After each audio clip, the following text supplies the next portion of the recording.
to log in, but I want to welcome everyone to the second CUNY Research Scholars Program COVID-19 Town Hall. And I want to thank all of our speakers. I want to thank the first speaker also because she's not only a speaker, but she's the person who originated the entire idea of the COVID-19 Town Hall series, and that is Lucia Fuentes. I will soon go through all of the names of the speakers and their bios. And I'll also sort of mention a little bit how the meeting will run. I'm just trying to monitor the waiting room at the same time. So this is our second COVID-19 town hall. We do expect to have another one at the end of the spring semester or early in the summer. And we think that this will be a long-term program so that we may continue these even into the next academic year. So we thank everyone for being here, for coming to listen and coming to ask your questions. My name is Ron Nerio. I'm here at CUNY Central Office. I'm in the office today, which is kind of a rare occasion. I am a director of research programs here at Central Office, and I am the director of the CUNY Research Scholars Program. I'm a member of the committee that put this town hall together. And I'm just going to run through the lists of the speakers, and I'll give you a brief bio of each speaker. As I mentioned, Dr. Lucia Fuentes will be our first speaker. She did her undergraduate studies in the University of Geneva in Switzerland. She received her master's in science and molecular biology from the University of Costa Rica and her PhD in virology from the University of British Columbia. Her postdoctoral work involved the study of cell-to-cell movement of viruses into embryonic plant tissues. Over the past 8 years, as part of her work in the Natural Sciences Department at Laguardia, Dr. Fuentes, in collaboration with Dr. Maria Antazari, has investigated mechanisms of immunomodulation in microglia, particularly the dysregulation of phagocytosis in neurodegenerative diseases such as Alzheimer's. I also want to mention that Dr. Fuentes has done something extraordinary with her students, realizing that there are many members of the CUNY community who don't have access to good COVID information in various languages. She has had her students translate into multiple languages pamphlets that will be helpful to the community. And she's made these publicly available. They've made their way out beyond New York City. They've been distributed in other parts of the world. And Lucia, do you want to tell us what the languages are? Yeah, thank you. Yeah, so the students wrote the little summaries and the brochures, and the languages are kind of random because it's mainly the languages spoken by the students in my classes. So right now we have two brochures. The first one is on COVID in general, accessible to the public, and that one is in Spanish, Mandarin, obviously English, and Romanian. The second brochure, which is actually on vaccines, which we just managed to publish, is in Spanish, Portuguese, Albanian, Korean, and forget which other language. So it's in 5 languages. And again, it's because those languages reflect the students' communities that were participating in my class and who actually wrote their papers on these topics, and then we summarized them and illustrated them. Thanks so much. Yeah. I guess they will be, you might be putting a link on later on in the CRSP site. Yes, so in the next few days, we'll be putting this video on the CRIS webpage, and we will also put those brochures on the CRIS webpage. We'll also send them out to the directors at the other colleges. Great. So thank you again very much, Dr. Fuentes. Our second speaker will be Dr. Olga Calderon. Professor Calderon has a PhD in science education from the Graduate School and University Center at CUNY. She is an associate professor of biology and microbiology and a course coordinator of general microbiology in the Natural Sciences Department at Laguardia. Her biological research interest is in environmental entomology, microbiology, associations of plants, insects, and microbes of Amazonia and New York State. Her pedagogical research focuses on the role of emotions and mindfulness in the science classroom as a transformative pedagogical tool. Thank you, Dr. Calderon. And after Dr. Calderon speaks, Dr. Cheri Carr will speak. Professor Carr is Associate Professor of Philosophy at CUNY's LaGuardia Community College, a graduate of the University of Memphis. Dr. Carr's research integrates feminist ethics with Deleuzo-Guattarian-inspired philosophy for children. Her recently published book, Deleuze's Kantian Ethos, Critique as a Way of Life, explores the potential for a new form of ethical life based on the ideal of critique as the self-perpetuating evaluation. After Dr. Carr speaks, Paul Liebrerman will speak. He is a veteran investigative reporter and newspaper editor. He spent 24 years at the Los Angeles Times, and before that, served as projects editor of the Atlanta Journal-Constitution. I'm just attending to the waiting room for a quick second.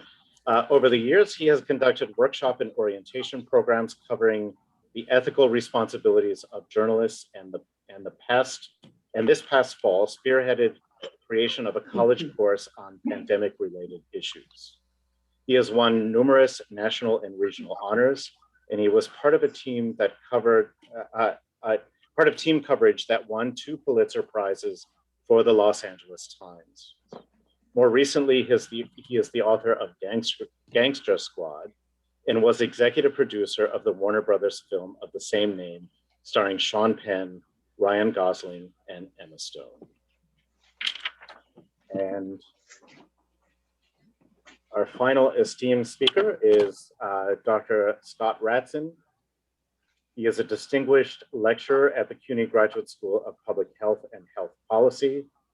He leads the Convince USA initiative, which is the COVID-19 new vaccine information, communication, and engagement at CUNY School of Public Health, and is also the editor-in-chief of the Journal of Health Communication, International Perspectives. Before joining CUNY, he was a senior fellow in the Mosavar Rahmani Center for Business and Government at Harvard Kennedy School, where he developed guiding principles for multi-sector engagement for sustainable health. He has worked in multiple sectors, including USAID, Johnson & Johnson, and advancing health communication, vaccine literacy, and strategic diplomacy, and has also co-chaired the UN Secretary General's Innovation Working Group in support of Every Woman, Every Child. Dr. Razan is on the board of global health for the National Academies of Science, Engineering, and Medicine, and has served on the Centers of Disease Control and Prevention Board of Scientific Counselors, Office of Infectious Disease. He has adjunct professorial appointments at Columbia Mailman School of Public Health, Tufts University School of Medicine, University of St. Andrews School of Medicine, and George Washington University School of Public Health. Thank you to all of the speakers for being here today. The way that this town hall will work is in the order in which I just introduced each of the speakers. They will take the floor and speak on their topics for a few minutes each. And then we will open up for a question and answer session. We don't have a specific closing time for this town hall. The last one went on for slightly more than 2 hours. We may have similar timing because we want to make sure that we get everyone's questions answered. At the same time, we realize that 2 hours can be quite a long time, so we understand that not everyone will be able to join us for this full 2 hours. So once again, thank you everyone for being here, and I'll hand the floor over to Dr. Fuentes. Thank you. So I'm just going to share some slides. Oh, I think I may need to give you screen sharing permission. Okay. There we go. Whoops. That's not what I intended to share. Hold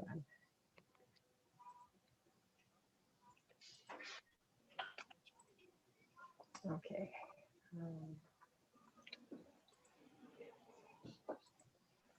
So can everybody see the slides? Yeah. Yes. Visible? Yes. You can hear me. Okay. So what I'm going to talk about today is I'm going to very, very briefly tell you, well, first of all, I want to thank everybody. It's an amazing response. I'm so glad that so many people have joined us today. And so the first thing, what I'm going to talk about is sort of give you a general explanation on how vaccines actually work, what the basic principles behind vaccines are.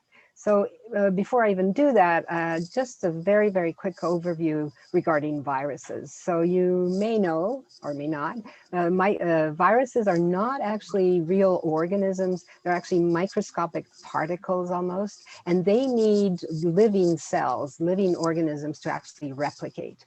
And it's interesting because viruses actually exist in all kinds of organisms, not only humans.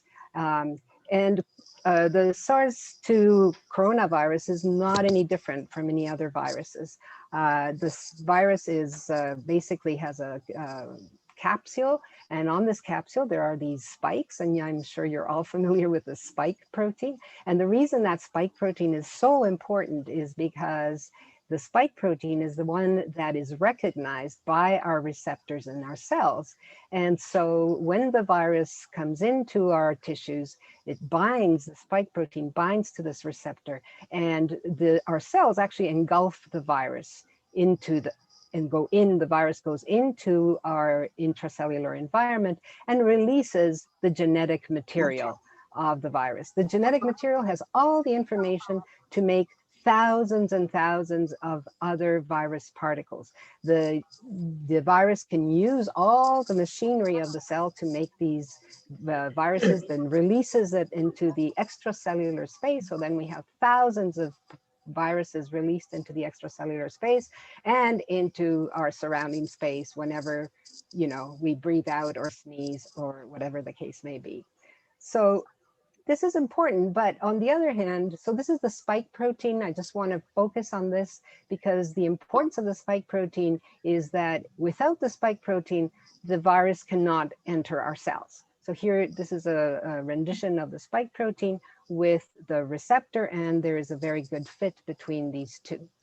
Now, when we are infected by any virus or bacteria, we have a defense system that comes into play. And the defense system, our immune system, recognizes foreign molecules that come into our body. And those foreign molecules, which are called antigens, provoke a reaction which is really, really complex.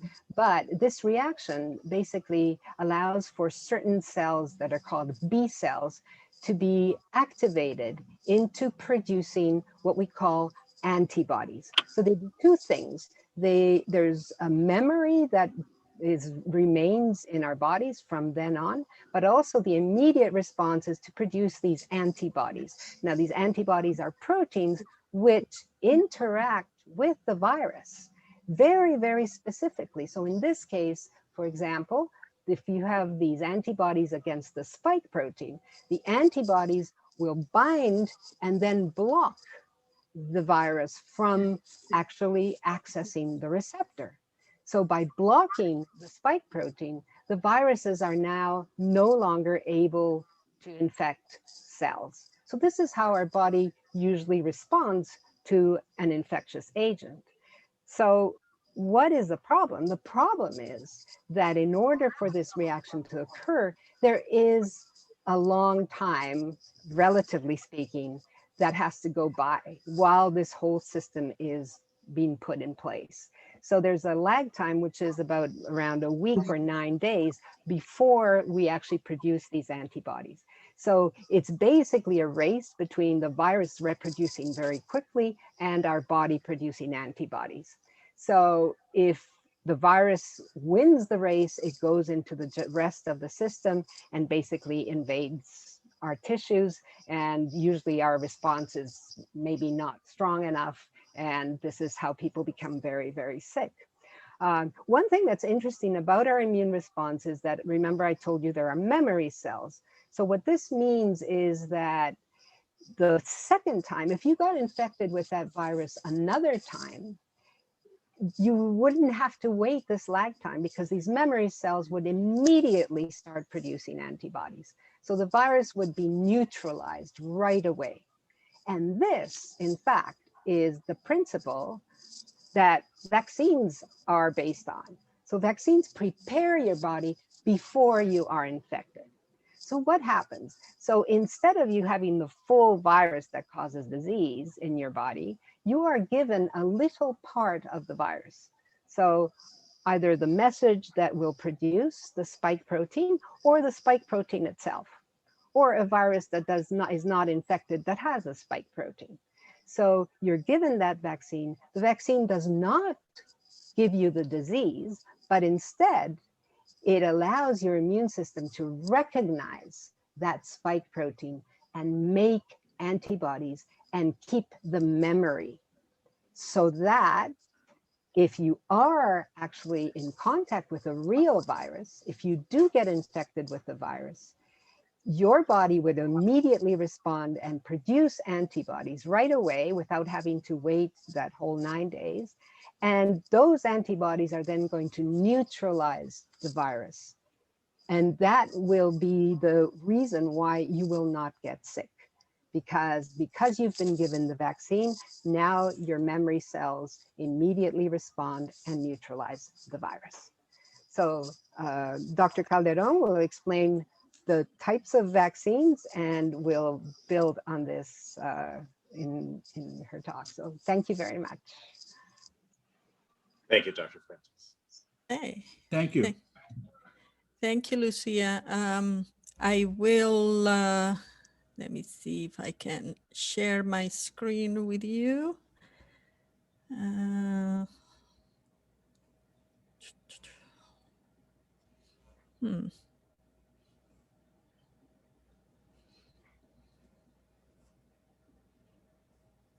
Is everyone able to see that?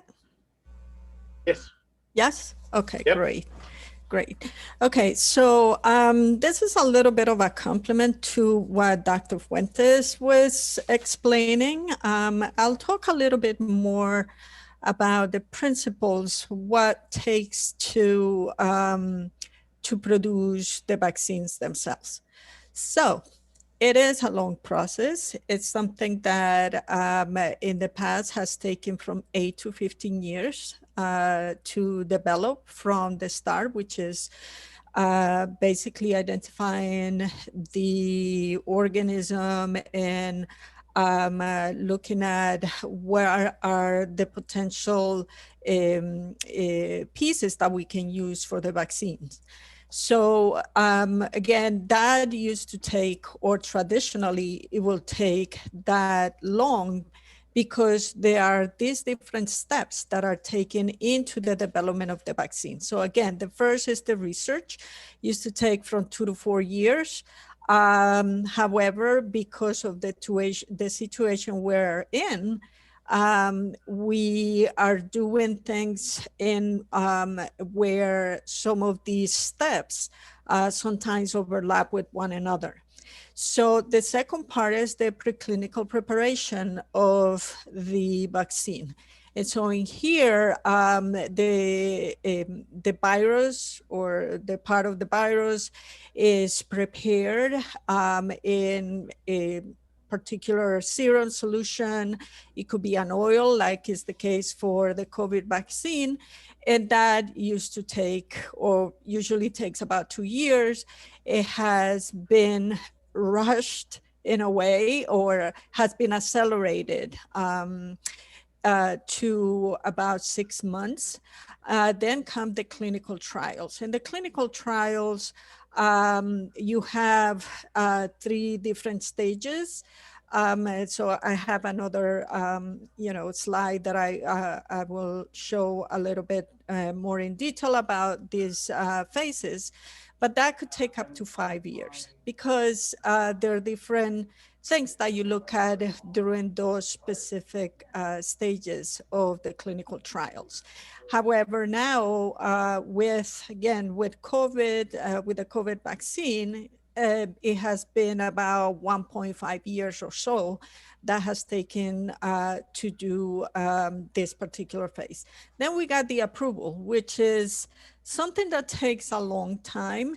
And in this case, again, thanks to the regulations being relaxed by the government and by the agencies that have to vet these vaccines, then we have been able to cut down the time to about 6 months. And we have the manufacturing, which usually takes a long time, and especially in the proportions that we need it right now. We are experiencing that shortage of vaccines, and that's because there's so many people that needs it, or that we want, at least 70 to 80% of the population to have it in order to obtain herd immunity. Now that has been cut down to about 3 to 6 months in this new way of producing the vaccines. And then we have the distribution. That's where you get the people vaccinated. Again, these different phases with this particular vaccine have been overlapping for different types of vaccines. And so here, let me just, okay. So here we see, going back to what Dr. Fuentes was explaining, we have the virus with the spikes. And let me talk a little bit about the different types of vaccines. So in the past, or the traditional way of producing the vaccines is by using an attenuated live organism. And attenuated means that it's weakened. So the organism, the microorganism in the vaccine is able to reproduce in your body. This is one of the best, next to being infected and actually getting sick, is one of the best type of vaccines because it triggers not only an immune response where you produce the antibodies, but you also have the cell-mediated immune response where you have a longer term of protection. And so, so that is one type of vaccine. The second type of vaccine is the inactivated vaccine. And in the inactivated vaccine, you also have an organism, but the organism is dead. So it's not alive, it's dead, but it still is able to produce or trigger an immune response. Then we have vector vaccines, and these are done through using a virus, a common virus that causes, for example, the common cold. And these are used to actually produce the vaccine, introduce the part of the vaccine that was going to trigger the immune response.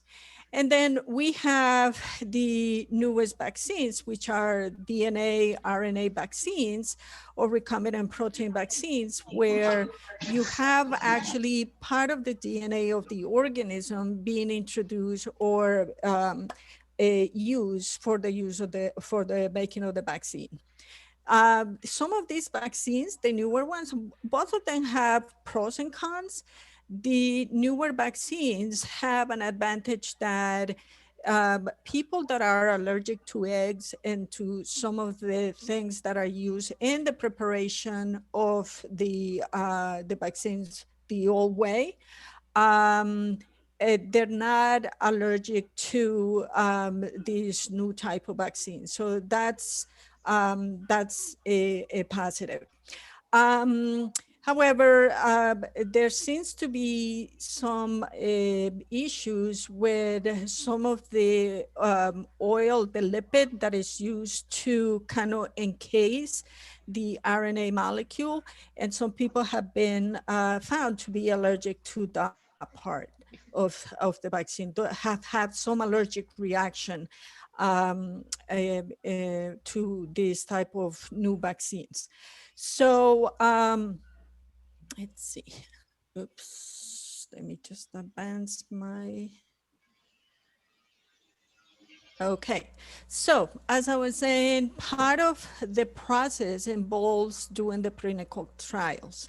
And so in the clinical trials, you have, first you test it on animals.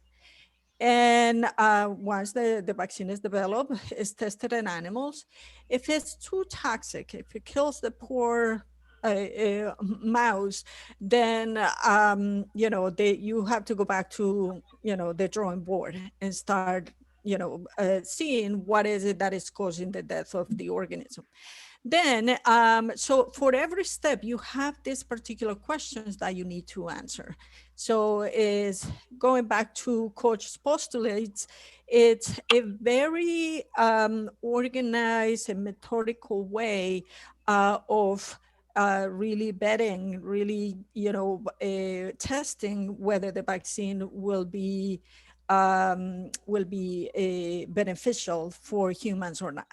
So if in the clinical trials, if the vaccines, after being tested on the animals, if the animals survive, then you look at and see if antibodies have been produced.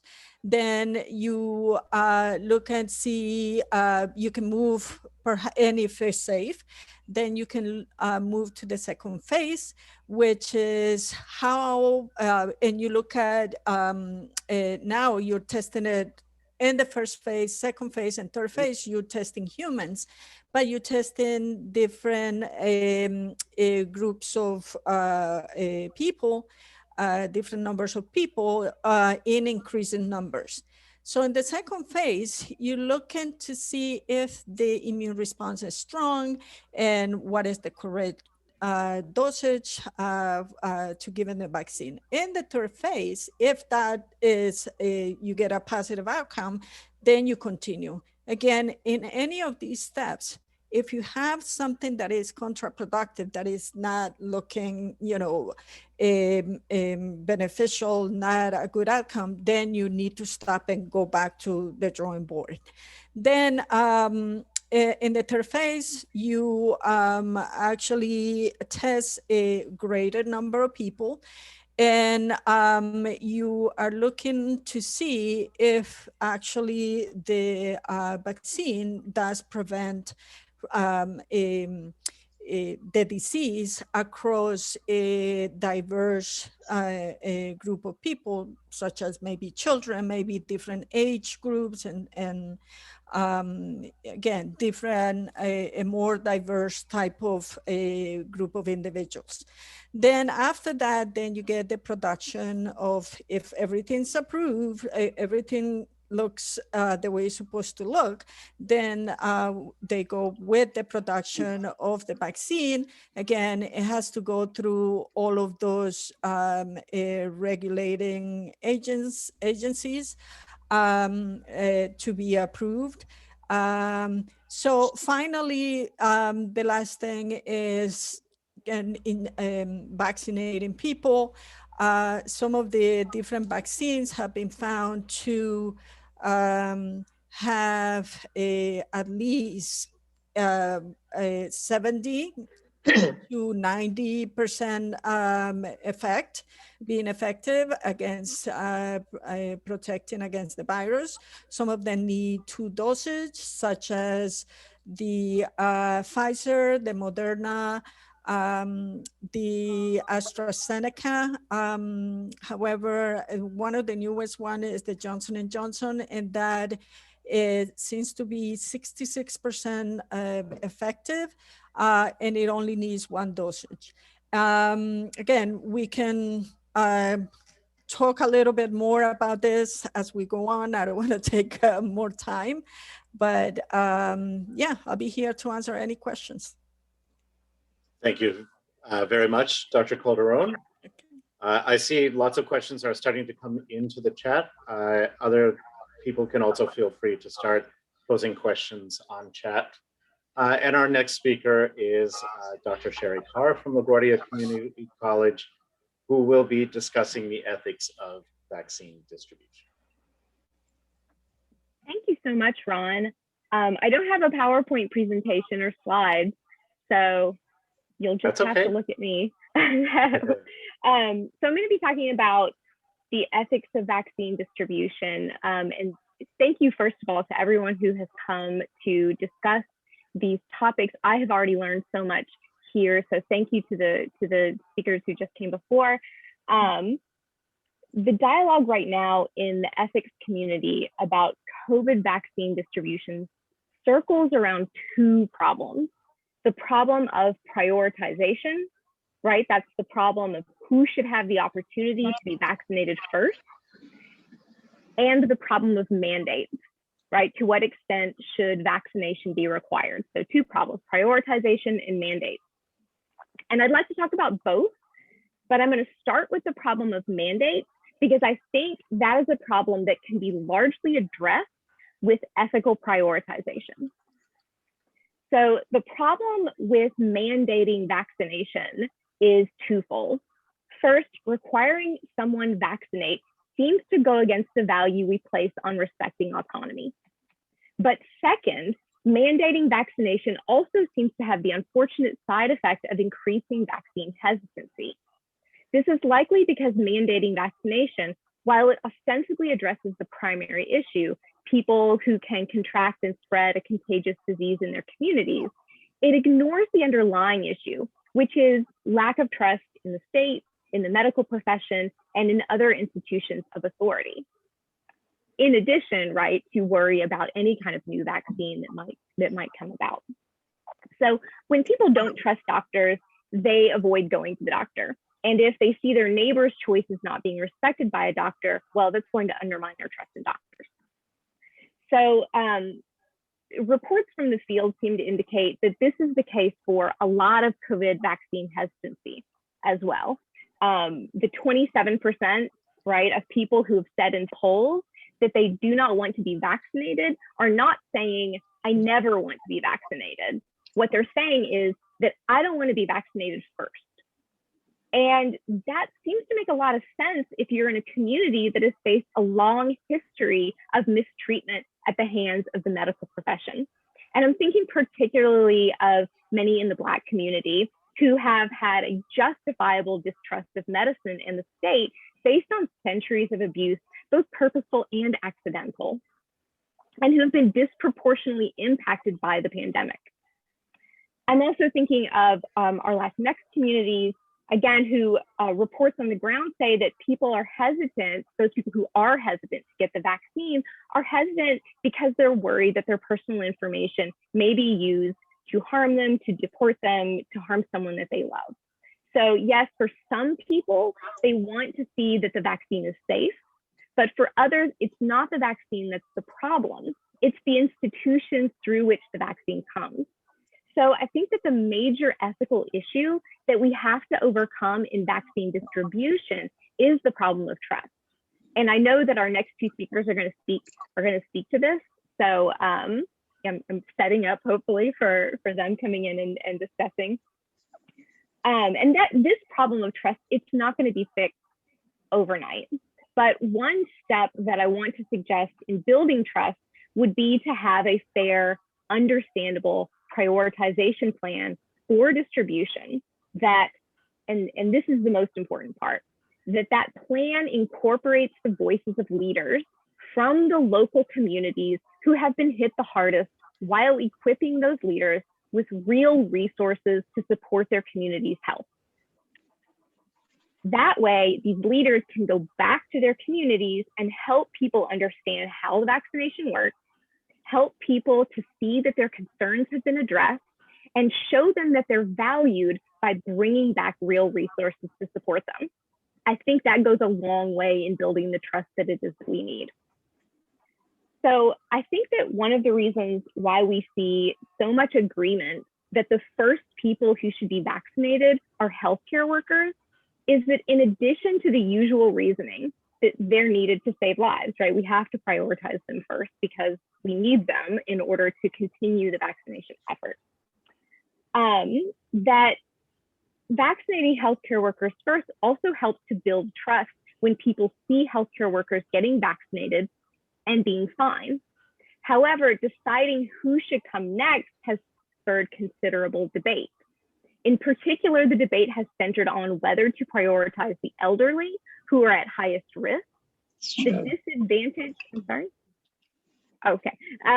The disadvantaged minority communities who have been hit the hardest, or the essential workers like grocery store personnel, delivery people, and in-person teachers, right? Some ethicists, most famously Peter Singer, have argued that we should be fighting not to save lives, but to save years of life. And that means for him that we shouldn't be vaccinating entire nursing homes, but instead having tough conversations about quality of life and ask that the advanced elderly actively opt into vaccination. That has not been the way that the state of New York or the CDC has gone. Instead, choosing to compromise between giving priority to those most at risk and giving priority to all essential workers by designating some essential workers as frontline, right? So instead of all essential workers, they designated a smaller group, which are considered frontline essential workers, and that was their compromise. But how can we evaluate that choice? While science can help with many of these choices, right? We need to know the scientific background. We need to know the numbers in order to know what we're talking about. They are still ultimately choices about what we value.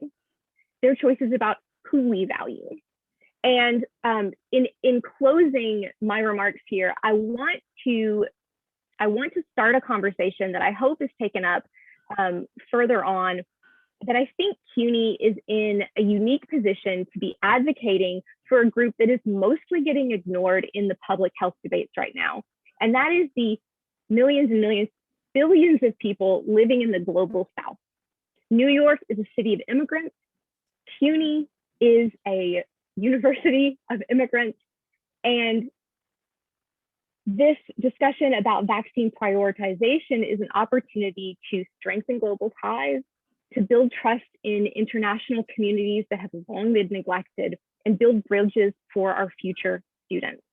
So, I mean, I am not here to tell us who we should be prioritizing, but I do want to advocate for thinking about this group, the people in the global South, because they are poised to have only 1 in 10 people vaccinated by the end of 2021. And that's dramatic. Who do we value? What do we value? What future do we want to build? These are our ethics questions. Thank you. Thank you so much, Dr. Carr. Before we go on to the next speaker, I just want to say one more word about the questions. Lots of great questions coming in. If you would like to, you might want to actually tell us which speaker you would like to direct the question toward. That's optional, you don't have to do that, but that might also help us field the questions once we go into the Q&A section. So thank you. And next up is Mr. Paul Liebrerman from the Los Angeles Times. Formally, I'm now in other realms, but thank you for having me. You've heard from several scientists who, by definition, dwell on the rational. I am a student of the irrational. I've spent my lifetime dwelling on the fringes. I'm fascinated by how people adjust and rationalize when faced with extraordinary circumstances. So one focus of a book I'm working on now is the world of psychic mediums, people who talk to the dead. So this is about vaccines. What better way to start than with mediums? We got the wrong one. We're going to get to that. So are we sharing? Can you see it? Not seeing it yet. Okay, I have to do share screen. Hold on. Hold on, let me, how did I get, let me do share screen.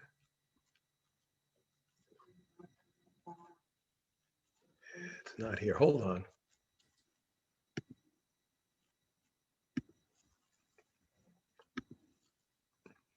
Okay, see if now we're going to be able to share the screen.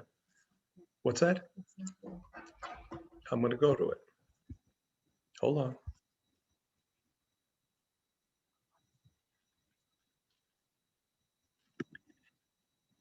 Is this sharing now? Not yet. Okay, go ahead. Hold on. I'll get my technical advisor.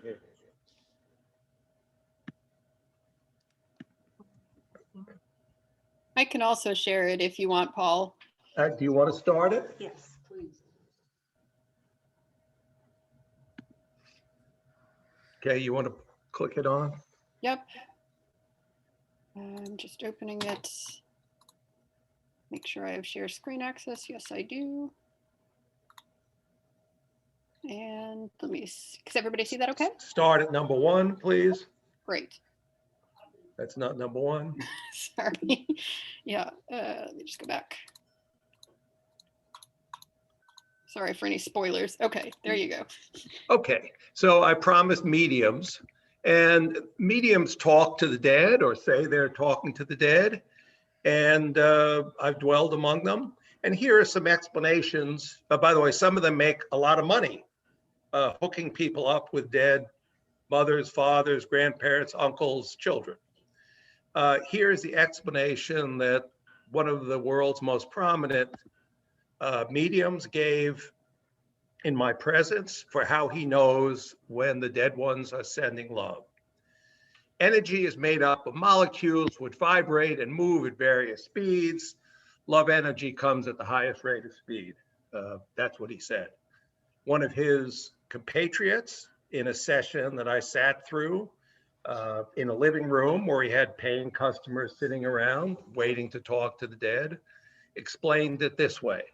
It's our electromagnetic energy body that survives deaths. And that's what leaves. And it's like a microchip that remembers everything, et cetera, et cetera. So those are the explanations. I'm going to leave it to you guys to judge.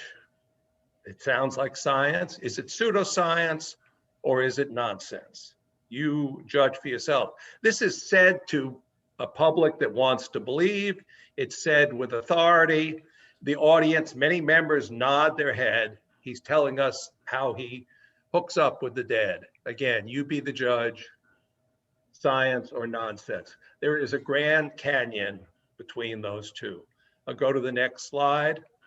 I'm now going to talk a little bit about quote unquote alternative medical cures that also make people a lot of money. It's something I've been around for 45 years. A great one to start with is Laetrile, God's natural cancer killer. It's made from apricot pits. Next slide. They call it vitamin B17, or go to the next. Amygdalin looks like pretty good medicine. Go to the next, please. A world without cancer. Look at the it's natural. Please, next slide. So what's the pitch? It starts with testimonials, personal experience. It cured me, my cancer's gone. It's cured my patients. Next slide. The second part of the pitch is conspiracy theory. Here's what they don't want you to know. Here's how they profit. Who are they? In this case, they are mainstream medicine. The pitch for the substance of Laetrile will say, mainstream medicine wants to mutilate, burn, and poison. Mutilate is surgery, burn is radiation, poison is chemotherapy. So they're creating this horrible alternative. We give you natural apricot pits that is liquefied and it will cure your cancer. And that's also why insurance won't pay for it. You got to pay me cash money. Next slide, please. Chelation therapy is another interesting one. Chelation therapy is a real treatment for heavy metal poisoning of certain types. It's a way to kind of get the heavy metals out of your system. So there's a whole subculture that for decades has peddled this as a cure for, among other things, heart disease. If these substances can clear heavy metals, can't they clear plaque? And they do very good graphics. This is sweeping away the plaque from the blood vessels. The other alternative description is a roto-rooter, like your plumber, clearing out your pipes. And you see their charts look very scientific. Next slide, please. So this you're familiar with, hydroxychloroquine, which you've heard over the last year. And I want you to listen to just the first 34 seconds, if you could punch that up, of this one physician talking about hydroxychloroquine. As you know, a malarial drug that was touted by some as the miracle cure for COVID. You about hydroxychloroquine. The president was pushing it pretty strong again yesterday. You said you have prescribed this. I want to talk to you about the effects you're seeing and what it might do for people who take it normal outside of coronavirus and a possible shortage of medicine for them. Exactly. What we're finding clinically with our patients is that it really only works in conjunction with zinc. So the hydroxychloroquine opens the zinc channel, zinc goes into the cell, it then blocks the replication of the cellular machinery. So it has to be used in conjunction with zinc. We are seeing some clinical responses in that regard. That's fine, that's enough. You can get rid of that. Move on to the next. Next slide, please. You can leave that on for a minute. So in addition to this fellow, he seems very rational, no question, well-meaning. I used him instead of the physician from Texas, the woman from Cameroon, who was widely disseminated, also touting miracle cures from hydroxychloroquine. And she is the one who also worried about alien DNA infecting humans and the propensity of humans to have sex with demons while they slept. So she was a little nuttier. And then you had the two doctors who were very normal looking, came from Bakersfield, California. And they said this whole pandemic business was overblown, nonsense. They didn't quite use the word hoax, almost to it. And they got such distribution in certain circles that they quickly had 18 million hits on their video. You may remember them, America's frontline doctors. So here was the question: when they had 18 million hits on various sources, including one very prominent conservative TV network, here's the question that was frequently asked. Go to the next slide, please. Why aren't the mainstream media showing you this? You hear this a lot. So we set ourselves up for certain patterns. Next slide, please. So what are some of the lessons here? Anecdote is not science. And again, I want to apologize for being this simplistic, but this stuff has to be hammered in and hammered in. You know it, it has to be hammered in. Number one, anecdote is not science. Anecdote is significant. I make my living much of the time telling anecdotes. It is not science. Next slide, please. Coincidence is not causality.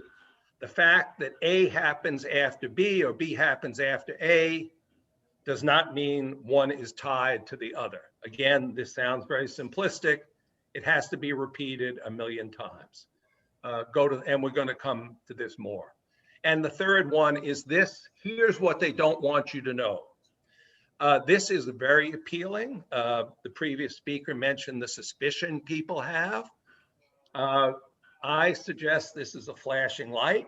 When you hear this, be very skeptical of what comes next. And I'll at the end explain why. So this leads us to the anti-vaxxer movement.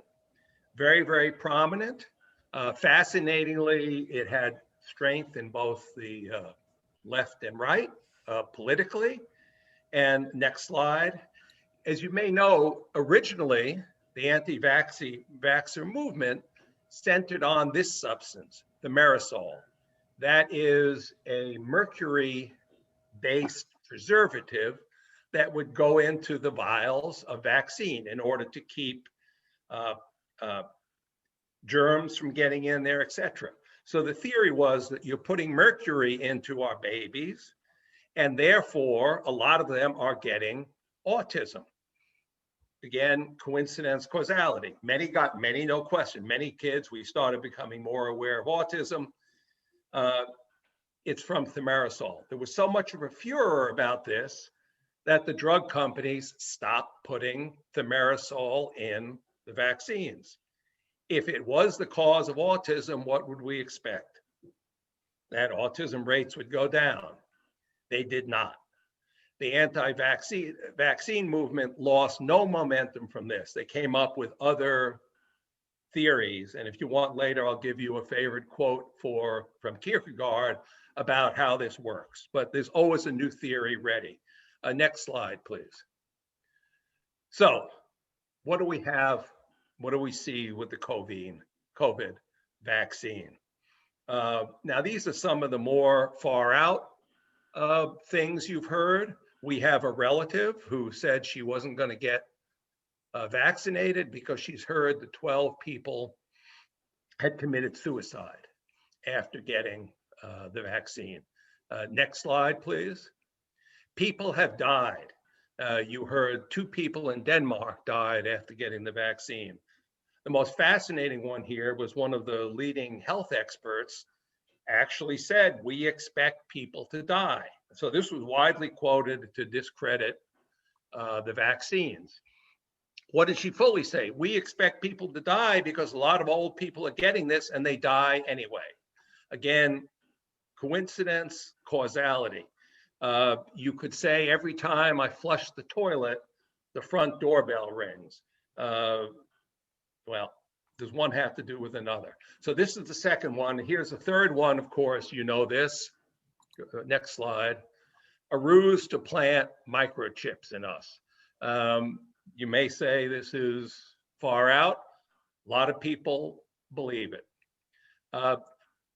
So that's what we face. You go on, I think, is that the last one or is one more?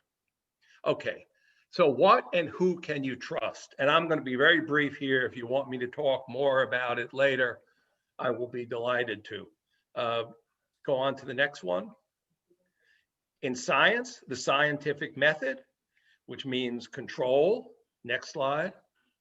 And of course, double-blind study. Next one. And then in what you hear and read in medicine, peer review.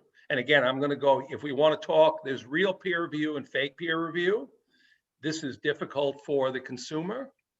And the same way in the media, I just shorthanded here to say editing. And editing, I mean real editing. I'm going to wait for you guys to ask me to elaborate. I'll get very specific. I've been in the belly of the beast. Those of you who distrust establishment voices, you're distrusting me. I'll talk on. I believe that's the end of mine. I look forward to questions later on. Thank you. And thank you, Mr. Liebrerman. And now on to our final speaker, Dr. Scott Razan from the CUNY School of Public Health.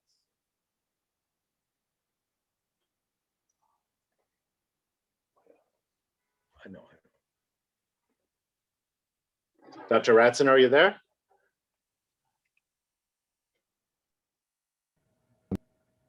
I'm unmuting. Just having a little trouble there to do that, and I'll share my screen. And let me thank you for the invitation and the opportunity to speak here today. And really following Paul and Cheri, I think we are onto an important area that I will address and speak about what we've been doing here with CUNY at the School of Public Health.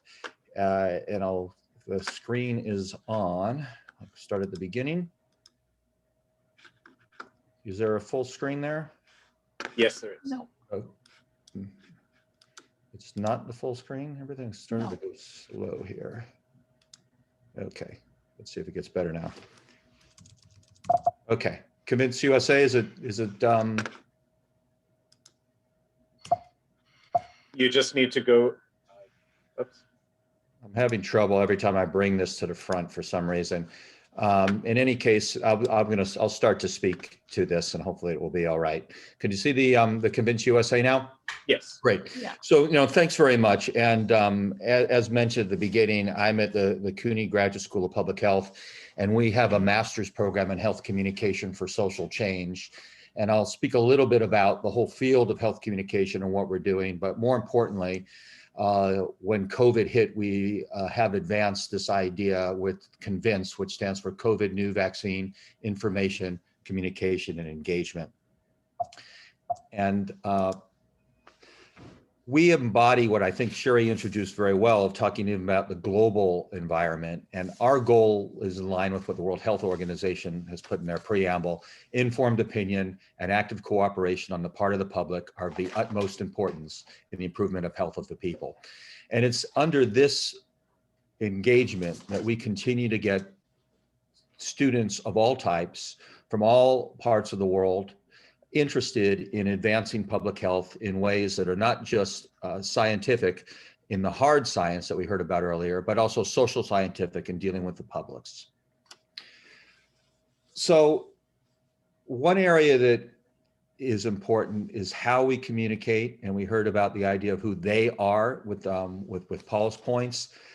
We try in our field of health communication to advance an ethical approach of who they are. And this was an article that we wrote very quickly with other colleagues from in the United States, that we needed to have a trusted source to tell everybody what they needed to know. This is not, in our field, rocket science. It should be obvious. We needed this with Ebola. We need this for all sorts of things. But as we know, and what we called for, the Surgeon General to speak up and also to have a COVID-19 news bureau that would have trustworthy information, neither of these things happened.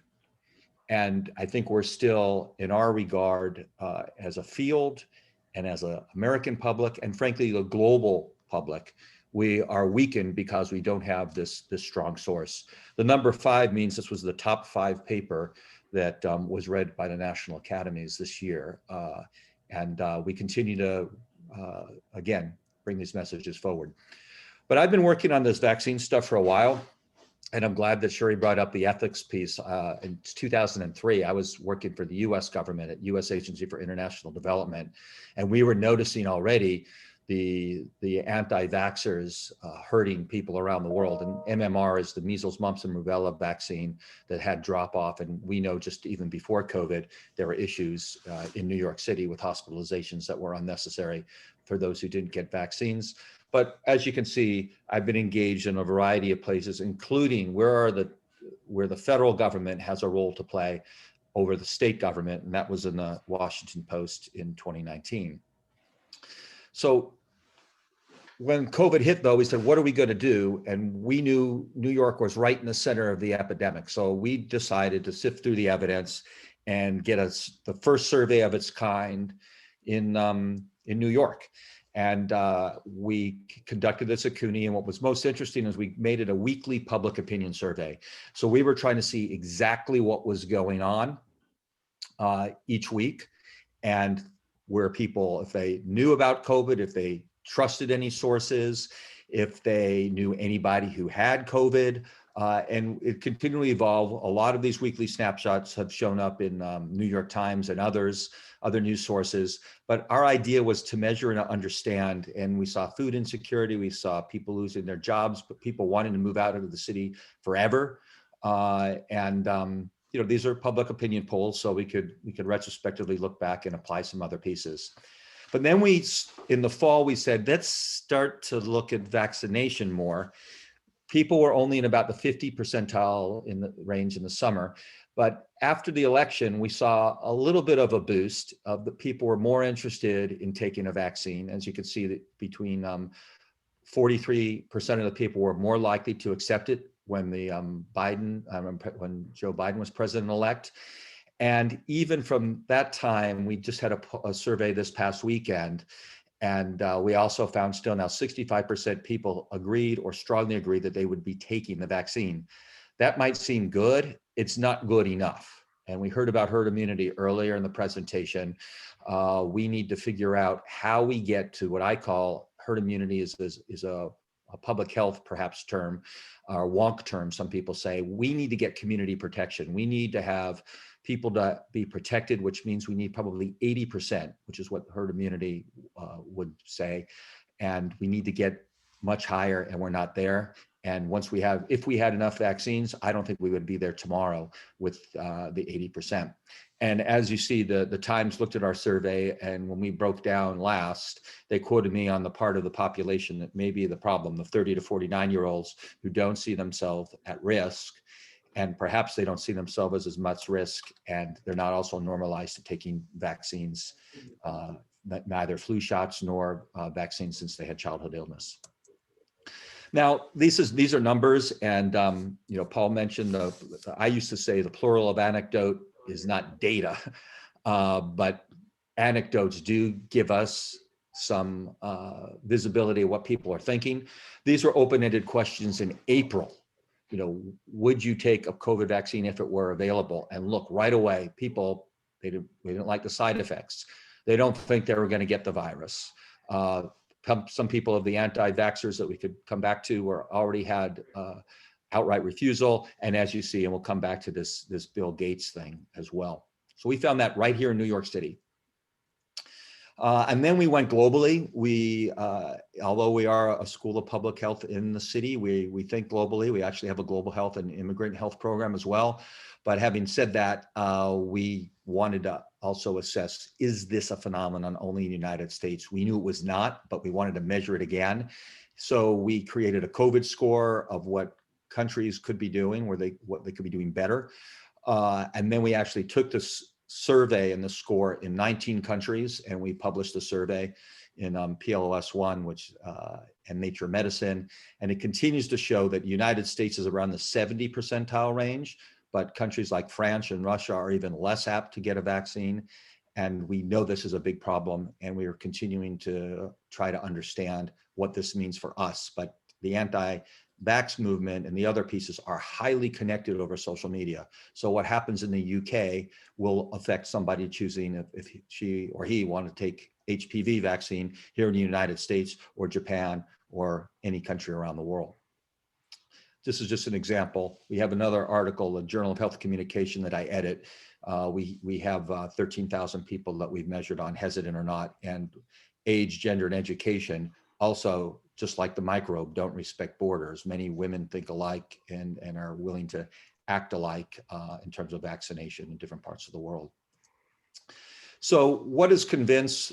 It's again an acronym, but it's a coalition. But I wanted just to show that communication also is listening. So we're listening to what's going on in the media, the sentiment, there's analysis. We have London School of Hygiene and Tropical Medicines working with us.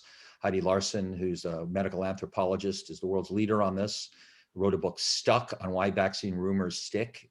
It's a required book in the course I teach, but there's a lot of good information there of her listening that she's been doing for well over a decade.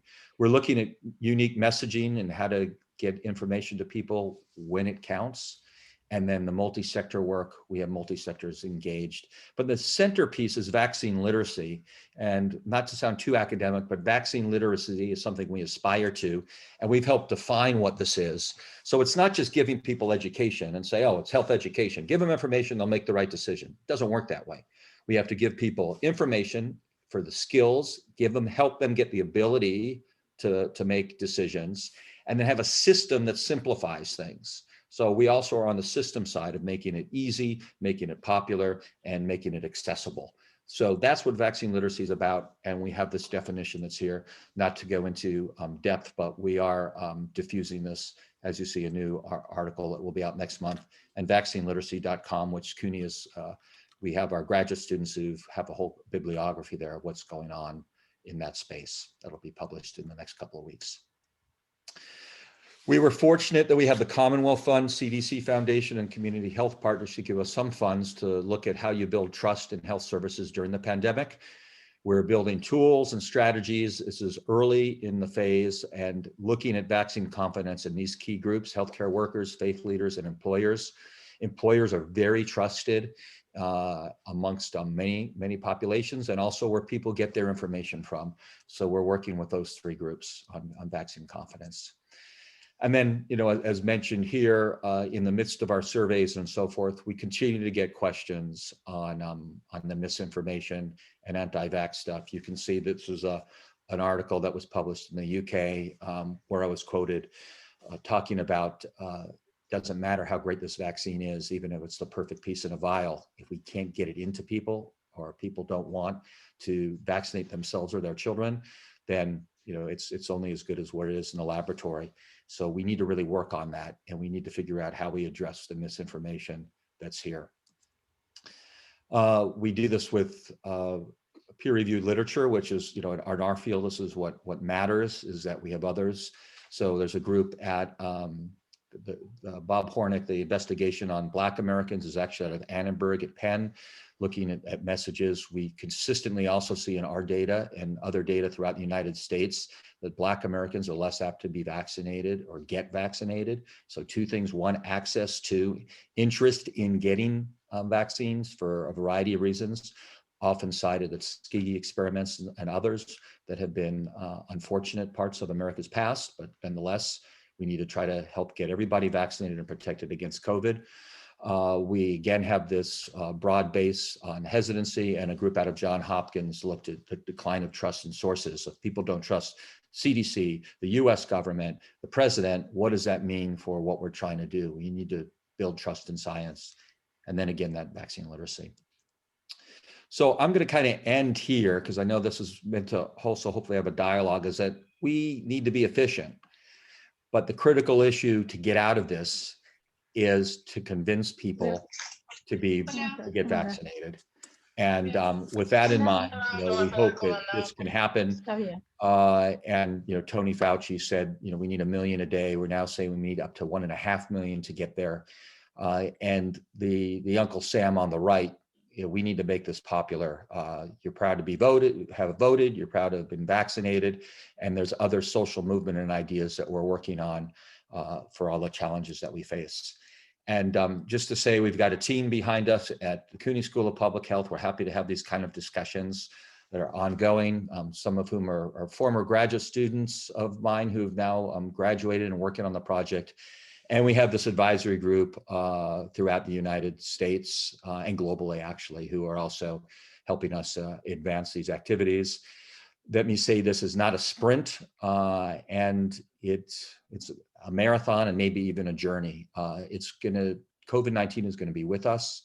We have to address a way to get back and build back better, build back stronger, and vaccines are cornerstone. And you know, those of us at the School of Public Health and others in the field of communication, and all of you who are on this at this town hall, it's great to have colleagues at Laguardia and others who are working in this great space, and all of you who are listening to see how we can work together and how we can advance and convince positively those of us from an ethical standpoint. So I'm going to stop my sharing, turn it back over to our chair here, and thank you very much.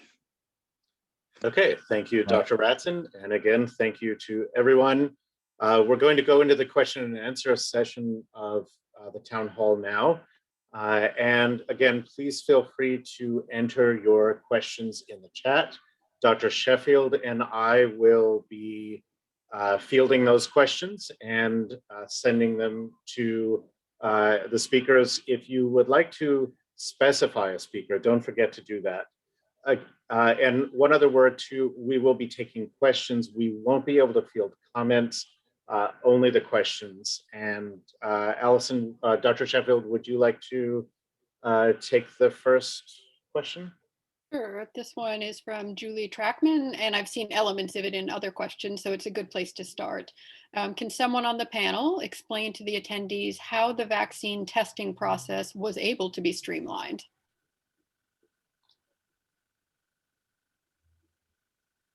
I can begin to answer the question. Sure. Allyson? Yeah. Okay. So this is a concern that many people have.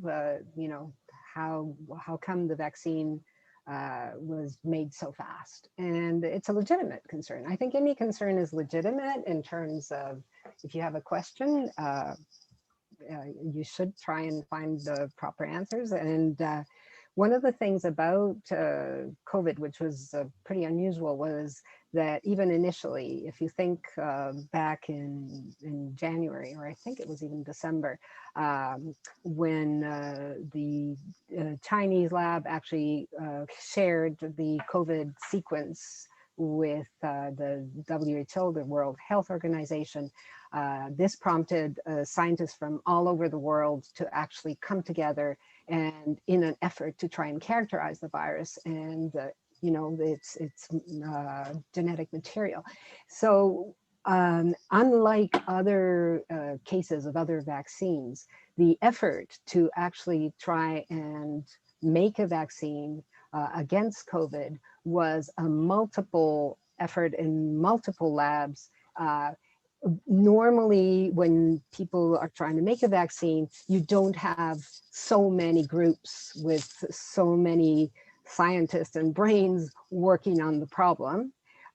Usually, even if they are working on the problem, there are financial restraints. So the speed of the vaccine, of the process, and Dr. Calderon explained, there is a process where first you do the experimental work in the lab, then you go to animal trials. And the phase from going to the lab into the animal trials is extremely costly. And that is one thing that in this case was not a restriction, in the sense that there was an urgency that made both the private and the public sector, and especially governments and the world organizations, pour lots and lots of money into the initiative, which allowed people to not have to wait until they got more funding after presenting their results. Instead of that, it was quite streamlined. So this explains in part, at least, the fact that they were able to go from one phase to another without having to wait the normal amount of time that it takes for other vaccines, where they have to freeze the vaccine and then wait until they get funding, present a proposal and all the rest in order to get funding to go on to the next phase, regardless of what the results of those phases. There was no skipping of the process. So every vaccine has gone through the stages in order to ensure safety. That's not true. How can you make excuse more me, time? I'm speaking. In order, many of the vaccines actually have had to go back to the trials, and because they have not been approved, the phases have not been safe, and so that's gone back. There are over 129 different types of vaccines that are being developed. And so I just want to explain that. And the pharmaceutical companies want them all in your body. I want to explain that the speed of the way this vaccine has been put out is, in many respects, is due to these factors that usually we don't have with other types of vaccines. I'm just going to keep it there, and then maybe somebody else can add some more. Thank you. Okay, thank you, Dr. Fuentes. Even though I mentioned that we wouldn't be taking comments, only questions, but I do want to just add some good news. You've had multiple volunteers to do translation of the brochures. One in Bosnian, one in Afrikaans, and one in Greek. So let's get that going, and that'll be really wonderful. Dr. Sheffield, do you have a next question ready? I do. Let me just go back to it. There's a lot of stuff in the chat here that I need to sift through, unfortunately. Give me one moment.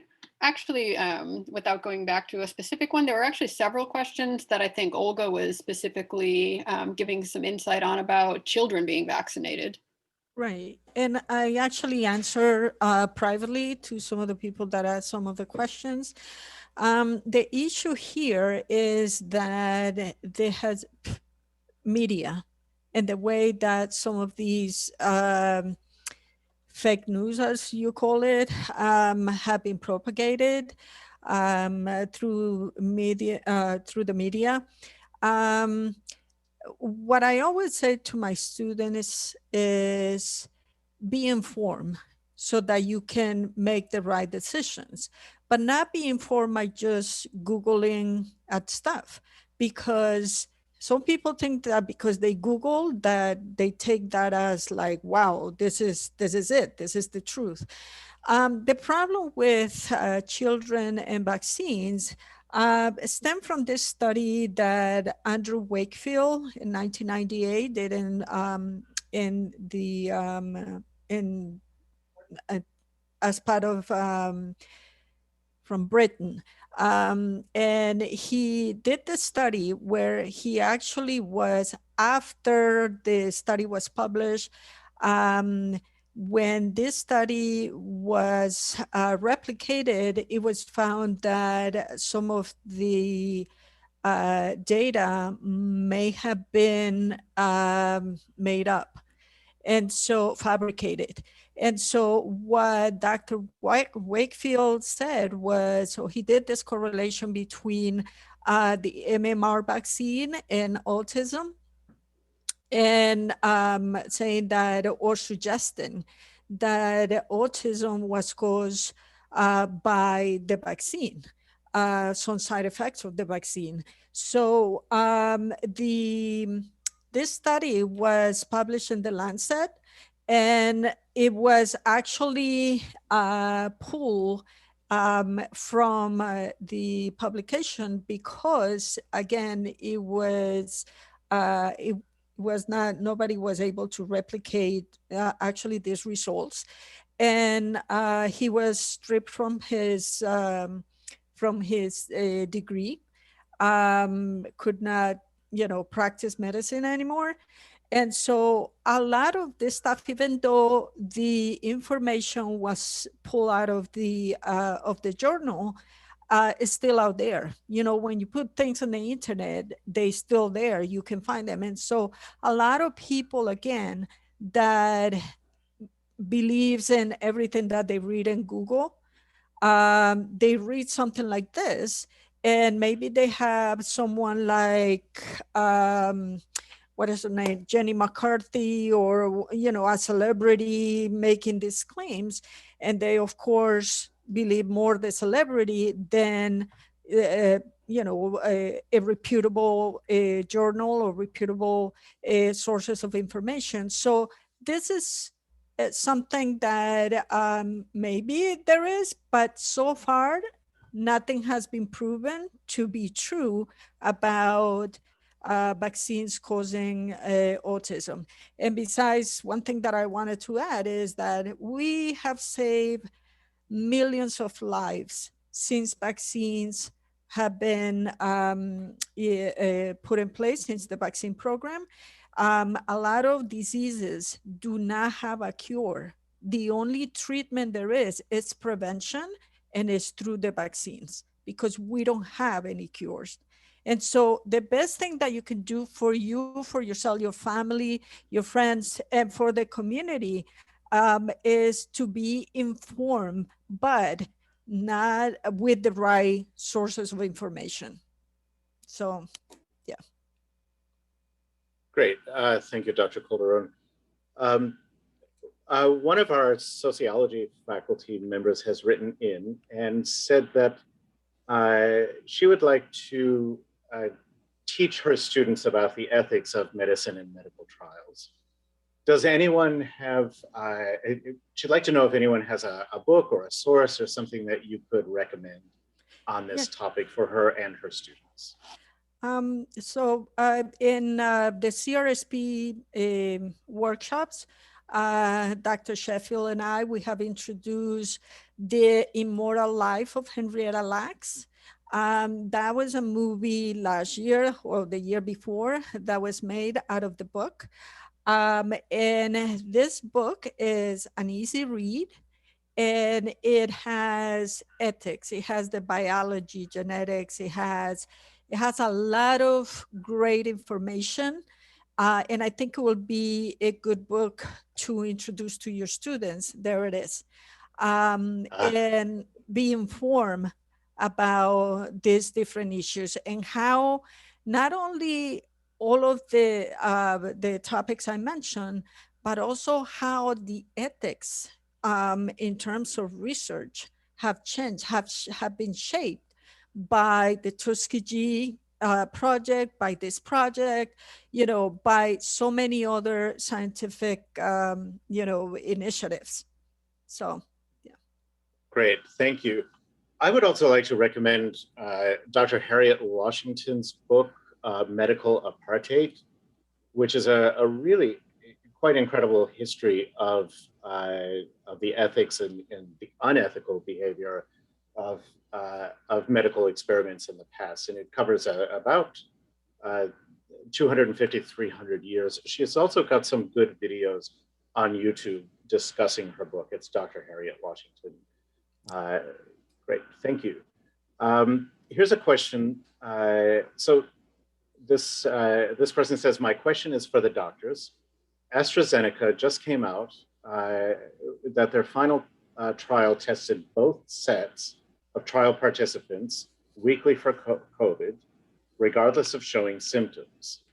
This allowed them to see that 67% of the participants who were given the vaccine did not even contract COVID and therefore did not shed it. My question is, why did Moderna and Pfizer not do the same thing? So I could give you some information on this. This is correct. And this is actually a very good study with the AstraZeneca. It's a very thorough study which required taking blood samples from all the participants and then taking swabs. I believe it was almost every day from the participants. Even though, so what the difference here is that in the case of the Pfizer and Moderna vaccines, what they tested was whether people actually got symptoms or not. So the one thing that they did not test for is whether when you get the vaccine, do you actually acquire the infection but just don't develop symptoms. So in other words, you do not know if you get the vaccine from Pfizer and Moderna, you won't get sick, but you do not know whether you can be infected. They don't know whether the virus is able to replicate and then sort of, neutralized, but then there would be a period of time when you would be infected. That was what they found, that 67% of people taking the AstraZeneca vaccine, the virus was not even able to replicate at all. And this is the case with many of the vaccines. This is the way the case most vaccines work. So the Pfizer and Moderna are doing that as of now, but yes, you are correct. We do not have knowledge. And the reason was because in order to have like 70,000, in order to be able to do the trial with, it was over, I think it was 700,000 people doing these tests would have been very involved. And what they really wanted to know was whether it prevented disease, because in order to reduce mortality. So it is a study that will have to be done in order to basically give us a sense on whether we continue, as of now, everybody who gets a vaccine should continue to take the same precautions as they were taking before they got the vaccine, because even though they are protected, it may be that the virus is replicating and that they are infected. So this is one of the considerations. This is why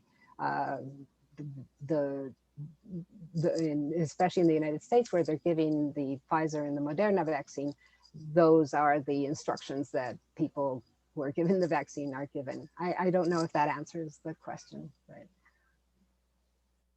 I think so. And that person can also put in, that person is Lori Modell. She can put in an additional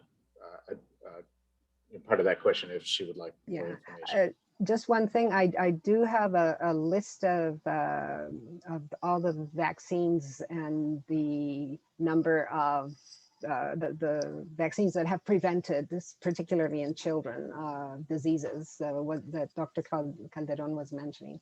So I can post it later for people Great. interested. Thank you. That would be great. I'm just going to read one more question and then hand it back to Dr. Sheffield here. But I just want to draw attention. Some people have put their hands up, but the way we've set this up is just that we invite everyone to put their questions in the chat. And the chat is disabled? Yes. The chat is disabled? This is disabled. That's why I raised my hand. Yeah, I just sent you a message about that. I think you just have to re-able it if we've taken care of our issues. Oh, that is a problem, isn't it? It's on the little, if you're a host, which I know you are, it should be on the little security shield. Let's see. At the bottom. Oh, at the bottom. So while I'm doing that, Dr. Sheffield, do you want to take one of the questions? Sure. This is from Edward, who's actually one of our CRSP students working on COVID research. So concerning accountability, if the vaccine distributed is harmful to frontline workers, will the federal government, New York State, or perhaps the issuing pharmaceutical company, Pfizer, compensate for, this is pretty specific, internal organ damage caused to the frontline workers? Yeah, I think that's the essence of the question, accountability. I'll just answer quickly and also tie into the last piece is that the FDA had set the standards for the appropriate endpoints of looking at the severity of disease rather than transmissibility. And when we're comparing a lot of stuff that we read in the news, the AstraZeneca vaccine has not been filed with the FDA in the United States. So we're getting secondary and sometimes tertiary data that's already had some interpretation. So it's very difficult. I'm talking about the collective academia and people who are in this field, are not able to have line of sight of all of these activities.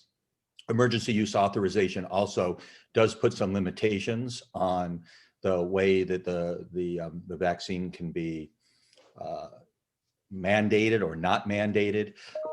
It also has other parts to it that have been reviewed also by the Advisory Committee on Immunization Practices, which is a CDC group that includes medical associations, family physicians, pediatricians, and other academic experts, as well as the FDA committee themselves. So I'm mentioning this to say that there are a lot of safeguards that have gone into play. And because of the emergency use authorization and the question on liability, there is not anything extra that has been added here. And just as other vaccines have an adverse event and a compensation fund, should there be something, these are similar in that regard. There should be no barrier, however, to anybody worrying about a side effect or adverse event profile. Just as has been mentioned about Andrew Wakefield, who has done probably more damage to public health than maybe any researcher in my generation, perhaps, in terms of just not only the fraud, but what's had to happen of countless studies that have been spent to show that there is no link with vaccine and autism, as well as the whole movement that continues to be fostered. So our message is this has the right regulatory safeguards. It has the right clinical trials with the right ethical approach. It has the right compensation set up if there would be an adverse event. And there should be no barrier, including financial barrier, to people in the United States, or frankly, anywhere in the world should be, to getting the vaccine. So that's the hope, that we put all those pieces together and have some faith that our system of science and in this case, medical science and the public health science and the social science and the work that all of you are doing all goes together. So I hope that, you know, the CUNY Research Scholars Program, that this is great to have this discussion today, and many of you who are involved with this, there are, as I said, COVID will be with us for a while, so please focus on and have that high ethical component. That should be the foundation to do the right thing and to do the right thing for the public and all of us. So back to you, Ron. Okay, great. Thank you very much. There have been a couple of questions about a sense that the vaccine trials were rushed.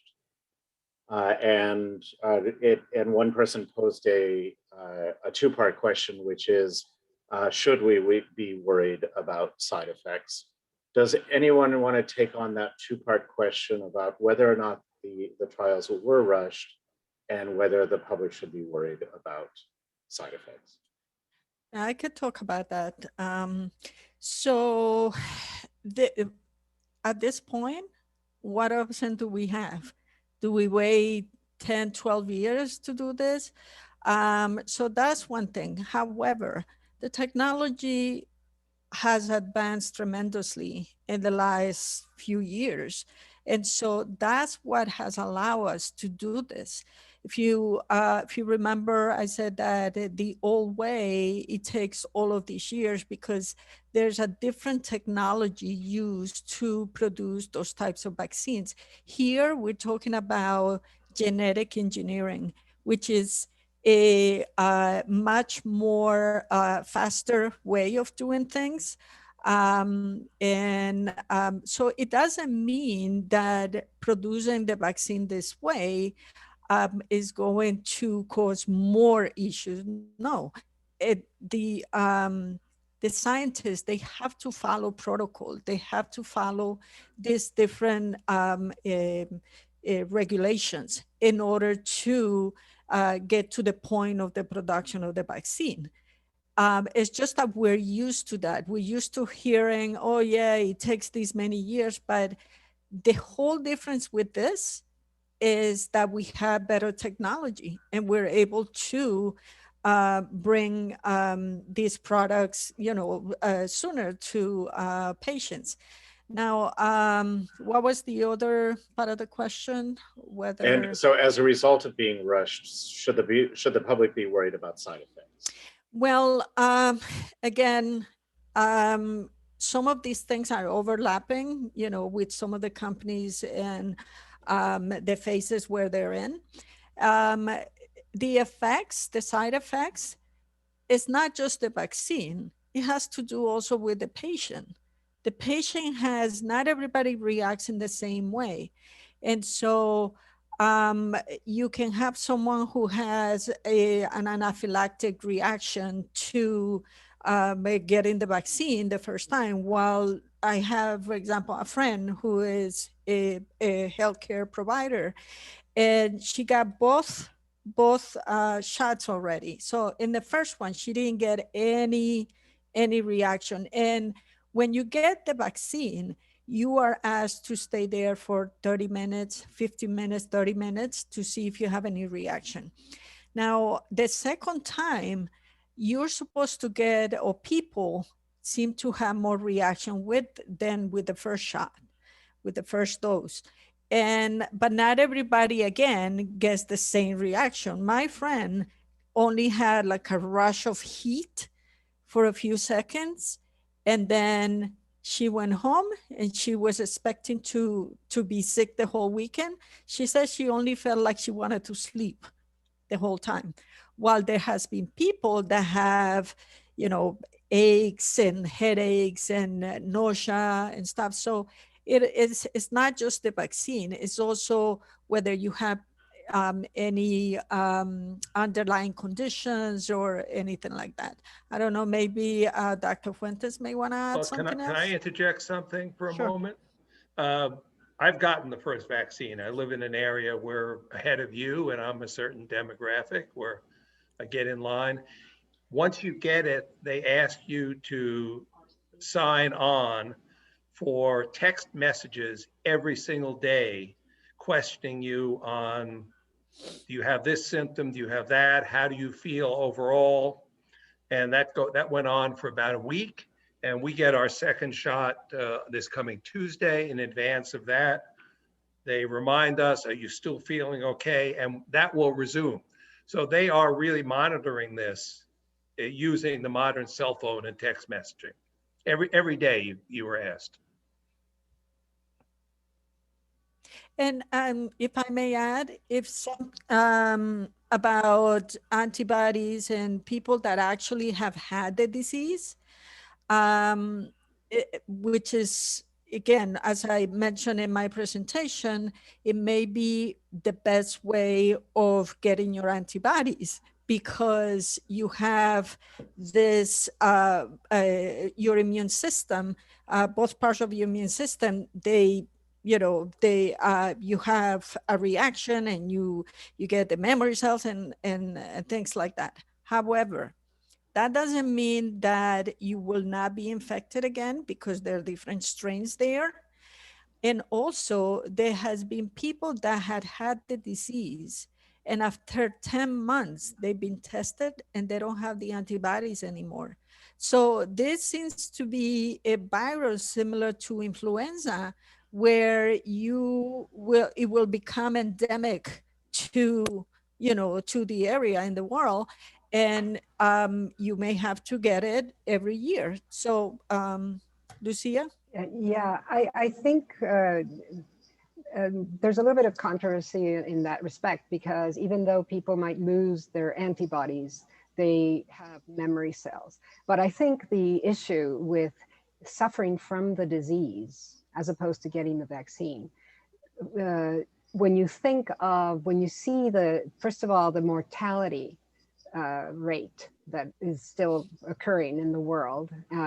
And also not only that, but when you see what is being termed as long COVID, the risks of actually getting this disease and then having ill effects, maybe for the rest of your life, we really don't know what that's going to be, are so great that, I mean, this is why we need to have people vaccinated because of the high mortality rate we know amongst, certain groups in the population, but also because even amongst young people who actually get the vaccine, and many people went out and said, oh, I'm just going to go get COVID, that way I'll have antibodies. Without realizing the huge risk they were taking as far as their health is concerned, because truly we do not know what the long-term effects are going to be. We're already seeing a year into this disease that many of the people who got it in March are still suffering from long-term effects of all sorts of kinds. The other thing is that, just want to mention one thing about side effects of the vaccine. So what creates those side effects is not that the virus is replicating. It's not the same thing. When you get the flu vaccine, you feel maybe flu-like symptoms, but those symptoms are not because you have a virus that's replicating. It's the same with the COVID. What you have is your own system reacting to a foreign molecule. And so that effect is going to be 1 or 2 days where you're building your immunity. And as far as we know, these vaccines have produced not only antibodies and memory cells with antibodies, but also the cell response, the cell-mediated response, which I didn't go into because it's very complicated, but you may have heard of, T, C8 and C4 cells and all these kinds of things. So there's several branches of our immune system. When we get a vaccine, we're kind of pushing our immune system to react. And so that's why we don't feel so well the next day. And the first time we have a reaction, but remember the second time with the booster, what you're getting is that fast reaction, which is much stronger. And that's why you don't feel, like a lot of people feel a lot worse than when they get the second vaccine or the second boost, because they already have a memory. So what you're doing is enhancing that so that hopefully you will be, this will be a long lasting immune response. And the hope is that because of people who have got COVID don't seem to get reinfected, that it will last for a long time. You have vaccines that last for life, And then you have other vaccines that only last for a year. So obviously those are unknowns. And as far as the variants that we're seeing, because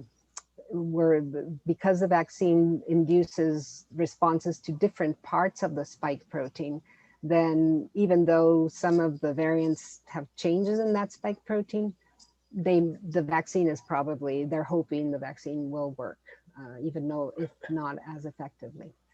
So I hope that answers the question. Great. Thank you so much, Dr. Fuentes. There's a question here from Kathleen Jones about Bill Maher. And I wanted to direct this maybe to everybody, but especially Paul, because I saw this same segment that this person, that Kathleen Jones is bringing up. And it does make you wonder, well, how do we know when we can trust a source? So what Kathleen says is that Bill Maher had on doctors Heather Hayek and Brett Weinstein. And they worried about unknown long-term side effects of using Moderna's lipid container for viral RNA transport. So maybe one of the scientists on here can address those kinds of questions. Could this transport mechanism cause the viral particle to enter cells without an ACE2 receptor, and what might that do? They also pondered about the possible synthetic lab origins of the virus. And I'll just leave it there, but I do remember being very struck by the two doctors who were speaking about, well, how this seemed very much to be like a virus that came from a lab and not sort of just naturally from one of the wet markets, which had otherwise been proposed. The more general question to you, Paul, is how do we decide when we're listening to things like this? Because Bill Maher has had on some other, he's had on other speakers that have asked questions like, well, or who have maintained that if you don't have obesity, you will not experience the effects of the virus. That sounds like pseudoscience to me. But how do those of us who don't really know, how do we approach this? How do we decide what we should take to heart when we hear programs like this, and maybe what we shouldn't? Well, he is a provocateur, entertainer, and contrarian, and that's healthy, the contrarianness. When you bring people that talk very technically like that, you may have followed you have to be very skeptical. You need to leave it to the scientists to rebut the specifics. At the start of the pandemic, one of the viral properties or events was this lawyer turned scientist, I don't know if you followed that, published a long paper saying this was all foolishness. And he said at most we'll have 500 cases, and went into great detail about the science, extreme detail. Again, for me, it's like some of the charts I showed earlier. And this got huge, millions and millions of hits by people that wanted to hear this. And a really bright guy. And he was questioned by one of the great writers for the New Yorker, and it all was poppycock. I mean, you have to see that destruction. And millions and millions of hits. Again, it has to be someone who really knows their homework to respond to that. There was, you mentioned also the issue of whether the virus came from a lab or a market. So this gets into the realm of politics.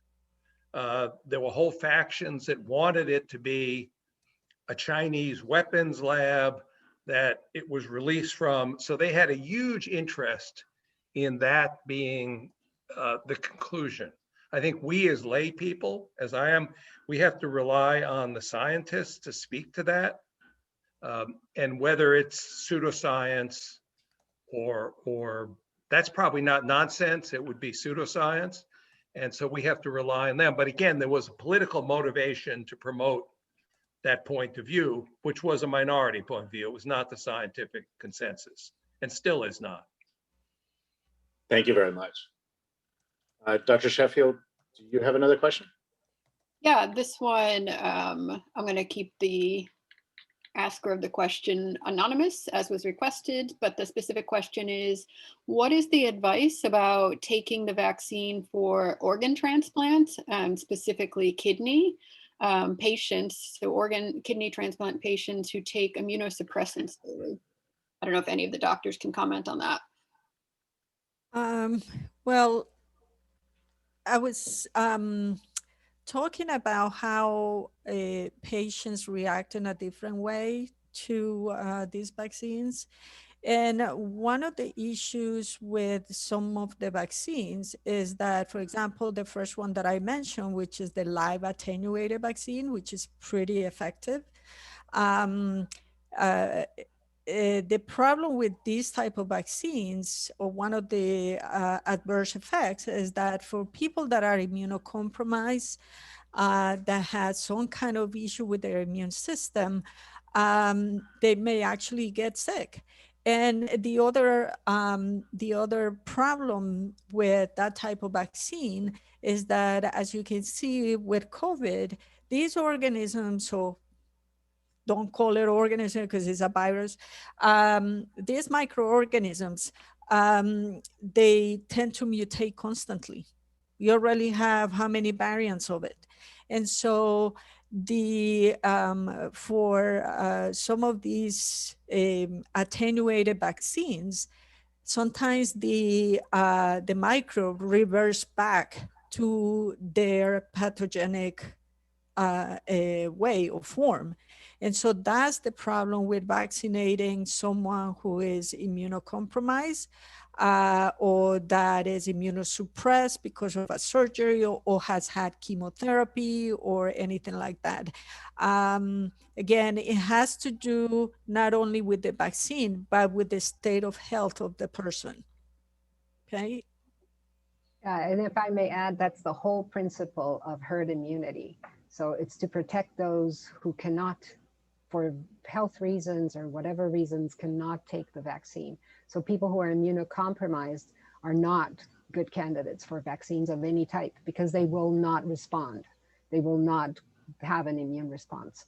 So, but in order to protect those people, if the majority of the public is vaccinated, the virus won't have a chance, number one, to mutate because it won't be replicating, and number two, won't have a chance to infect those vulnerable people. And this has been very clear with the case of the measles that was seen in California when people stopped giving their children the measles vaccine, and then there were several deaths of children who were immunocompromised because the virus was around in the population, the children population. So I think we've forgotten that what vaccines have done for us in the past because we've sort of got used to it. But so yeah, just to. Yeah, really. I mean, when you look at polio, when you look at measles, when you look at these diseases that really afflicted thousands, millions of people around the world, and that we basically wipe out these diseases from, in the United States. And to see measles coming back after we thought it was gone, and this is because people do not vaccinate their children. It is very important, and so that we can keep that herd immunity. Great, thank you. I apologize if this question has been asked already. Sometimes because of the waiting room, my attention goes away a little bit. But Kate asks, she says, I've read that people who have had COVID should wait 90 days before getting the vaccine, and that some people are asymptomatic. So should everyone get tested before getting the vaccine?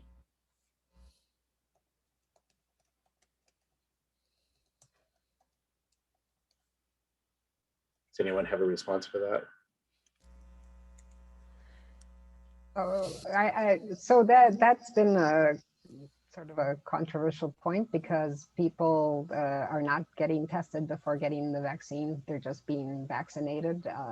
So as of now, I think the recommendation, but I haven't read the study, so I'm not going to be firm about it, or, I'm just, what I have heard is that regardless of whether you've had COVID or not, you should be vaccinated. And if you had a very severe case of COVID, then it goes without saying that you have to consult with your medical doctor. But for the majority of people who haven't had symptoms and might or might not have gotten COVID, then they're, so I think the safe thing to do is to ask your doctor if you've had severe symptoms, and then if not, then go ahead with with the recommendations for the general public. Yeah. Can I just add, if you're thinking of or you're having the vaccine soon, do not take anything that some people may have thought of taking Tylenol or something to prevent the fever or the chills or whatever, that headaches that they may get as a result of getting the vaccine. It is recommended not to take anything before the vaccine, because that may prevent the vaccine from doing, its work. Thank you, Dr. Calderon. And Dr. Fuentes. Dr. Sheffield, do you have another question you wanted to field? Yeah, this one looks pretty interesting. Why don't we have vaccines against other deadly diseases like the 30-year-old HIV or malaria in tropical countries? So I can answer that. So these microbes that we don't have, cures for, is because they have these surface proteins, or they may be changing, mutating constantly. In the case of, malaria, they change these proteins, which is what the drug interacts with.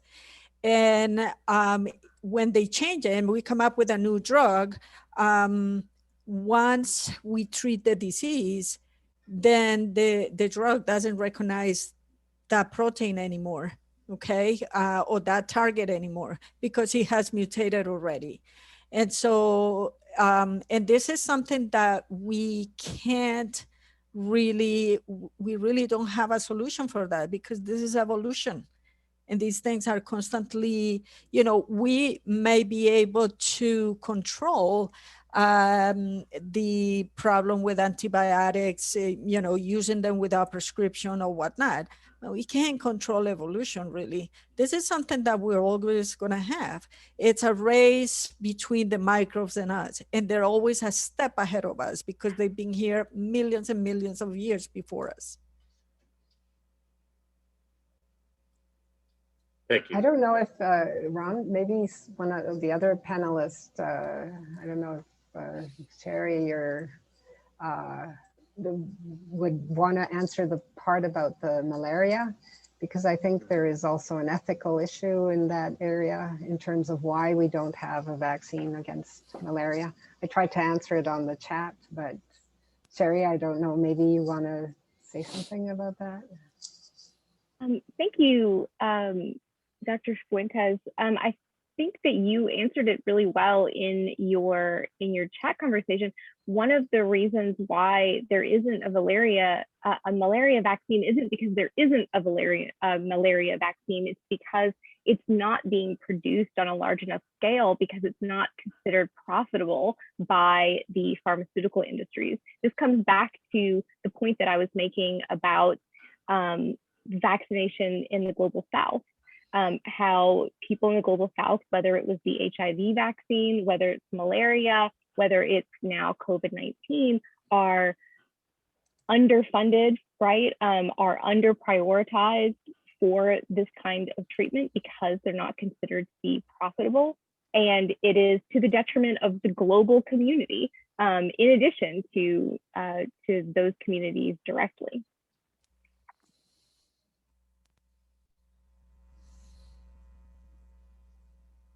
Thank you very much. Thank you. That's interesting also. Did you want to take another question, Ron? Or I've got a few lined up here. Yes, please go ahead. I'm still scrolling through there. There are quite a few. Yeah, actually. Just thinking, can we potentially, oh, sorry, I think that one was already asked. Oh, no. This is a new one. Can't we potentially race the virus's mutation rate by the speed that the new lipid enveloped RNA vaccines can respond to variants, if only we bypass patents and let everyone make the vaccines? Definitely an ethical one there.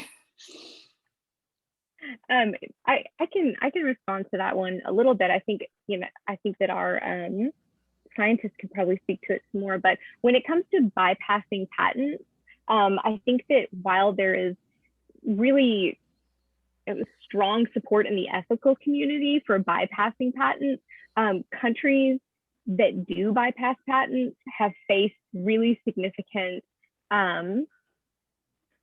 censure in the international community. India is a great example of this. They've bypassed some patents on medications, and really one of the only reasons why the global south has been vaccinated for anything is because of countries like India that have bypassed the patents on these vaccines. So I think there's support in the ethical community for doing this, but there's not support in the international community when it comes to medical community, but also the pharmaceutical industry, of course.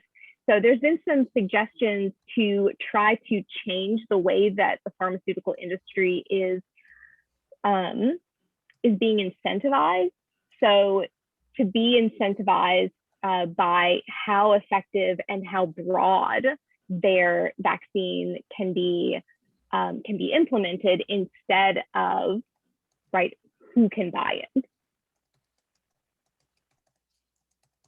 Okay, thank you very much. And this is a question for Dr. Razan. It's a long question, but I'm just going to try to make it very, very compact. We've heard a lot about hydroxychloroquine. Is the case closed? Or is there any value at all in a combination of hydroxychloroquine and zinc in the prevention or treatment of COVID-19? In short, the case has been closed. There's no reason that we should embrace myths or misconceptions, as Paul mentioned, or you can even call them downright harmful, of people latching on to something that even has less potential than known, proven, regulatory and medically supported studies with vaccines and so forth. So we should stop the dialogue and the discussion and the research on it. It's unfortunate what happened in the last administration, that we had this, and it has derailed some of science, and it has derailed some of our progress. So we should do everything we can not to go into that trap or down any of those paths anymore. Okay, great. Thank you very much, Dr. Razan. Maybe this one might also be just a very quick one to answer. Also probably for Dr. Razan, or maybe anyone. Is the vaccine, the COVID vaccine, recommended for diabetics? There are no major contraindications except what we've heard earlier today, where people should consult with their individual physician if they're immunocompromised or have certain other medical therapies and so forth.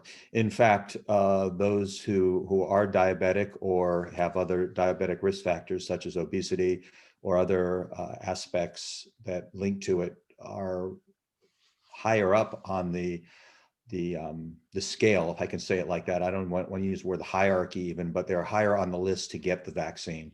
And people with diabetes also tend to be older. So there's a variety of other comorbidities that we would say are there. So everybody should be putting themselves on a list if you can. And most of us, at least we're on an electronic town hall now, have access. So we should take advantage of what we have and to do that. And when you are called upon, or when you're able to do it, you should be doing it. You should either wear a sticker, take your photo, let your friends know, your family, others, that you have confidence in vaccination, and pass the the baton around. I mean, this is the only way, the herd immunity. We need everyone. We're all in this together, and we all need to get the vaccine. So hopefully that will happen. Great. Thank you very much, Dr. Razan. And speaking of getting on a list for a vaccine, I have an ethical question for Dr. Carr. I am in the 1A category because I do teach in person, but I only teach twice a week for an hour and a half, a couple days, as I say, a couple days a week. I'm also not 60, not that far away from 60, but I'm not 60. Is it ethical for me to get that vaccine as soon as I can, since I am technically 1A? Or is it more ethical to let someone in a more urgent or vulnerable category get that vaccine first? So this is actually a question that ethicists have talked about extensively, and shockingly, there is round agreement that the most ethical thing is that if you can get the vaccine, get it as soon as possible. Don't wait, right? Get the vaccine as soon as you can. You don't have any control about, who else is going to be able to get it in your place. If you can get it, you should get it. Great, thank you for a very clear answer. Can I follow up on a question to Cheri about that? So there have been some reports about people from the Upper East Side going into the areas of, Harlem, Spanish Harlem, in the areas where people that are quite afflicted by the disease are in need of the vaccine. And so it seems like there's a large percentage of these affluent people that have gotten the vaccine, more so than Hispanics and, people of color. So what do you think? That is unethical. So Ron's question was about whether he should take the vaccine because he is eligible. Right. Your question is about people who are not eligible, who are finding loopholes and abilities to skip the line to be in front of other people by leveraging their privilege in some way. And that is unethical. Whereas in Ron's case, no, he's eligible. He should take the vaccine. For these other people who are skipping the line and leveraging their privilege to be able to take it instead of someone else, that is not okay. Does that make sense? Yes, thank you. Great. Thank you. And I will just point out we're now. Can I comment briefly on that? Oh, sure, certainly. Because that's a classic truth. It will happen. It's inevitable. It's also probably relatively minute. It's like a lot of these phenomena that are going to be noise in any system. People who, like voting fraud, you hear there are always some people who will move from one state and they'll still vote in the old one because they like a guy in their hometown. Yes, there are small numbers of those. Are they really significant?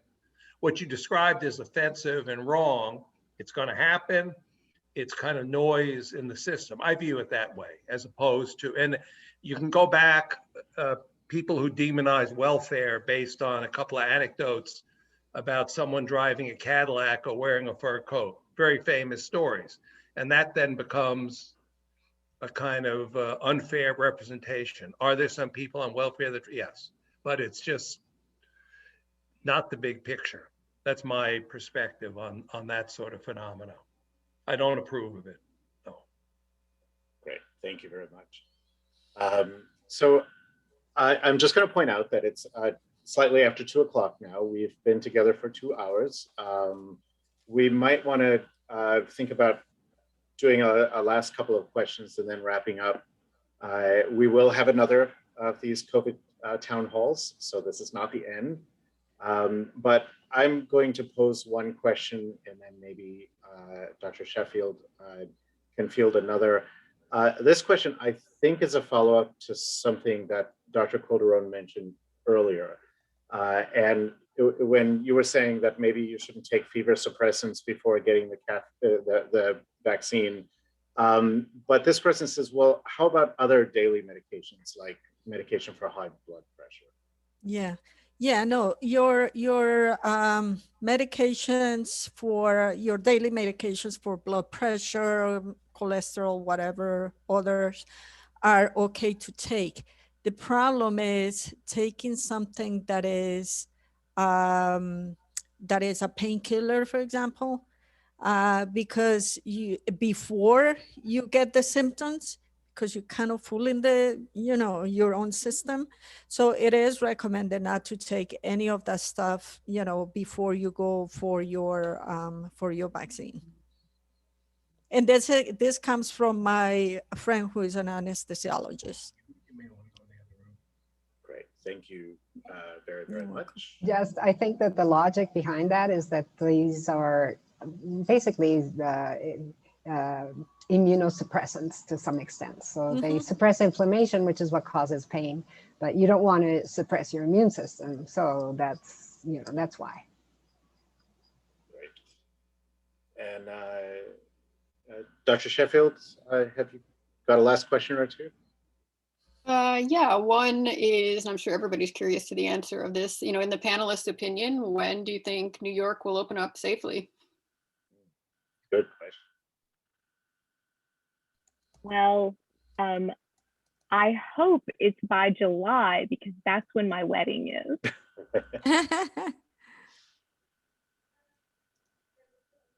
We've been actually asking New Yorkers, and they're not saying July, unfortunately, Cheri.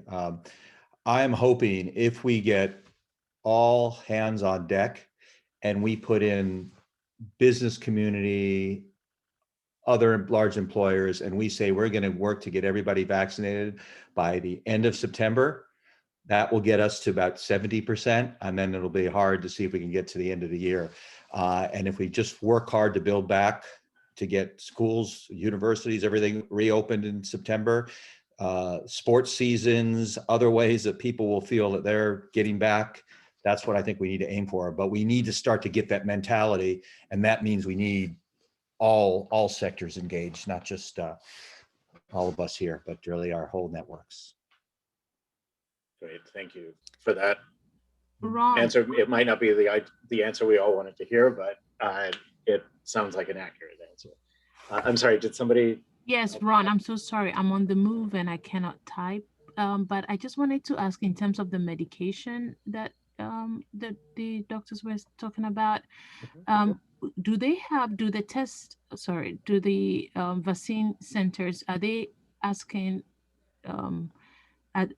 individuals if they are on medications that may be impacting the vaccines before they give them the vaccines? And are the PCPs being informed to speak to their patients who have some medication requirements to sustain their other health issues? Just wondering if that is in place. That's a good question. Thank you for asking that. I'm not sure about the logistics, but as far as I understand, before you take the vaccine, you have to fill out quite an extensive questionnaire. I'm not exactly sure whether they are asking about, I know that they do ask about allergic conditions and the like, but I couldn't tell you whether all these other things are being examined. I guess, Paul, you got the vaccine. Yes, yeah, we got a questionnaire. I don't think it asked what vaccines you're on. I think it did ask some disease history. My assumption is they say when you get this text message every day, they also want your contact information. If you say you've had a reaction, the CDC is going to get in touch with you. It's really remarkable. We had no reaction to the first vaccine, so we were not. But my assumption is at that point, they would drag you in, but you do fill out a questionnaire beforehand. And also to check your eligibility. Are you a frontline medic? Are you in our case, over 65, et cetera. So they do screen for that. And they require a photo ID, a driver's license. Okay, I think even though there are many more questions, we could probably go until 5 o'clock, but we should probably call it to a halt here.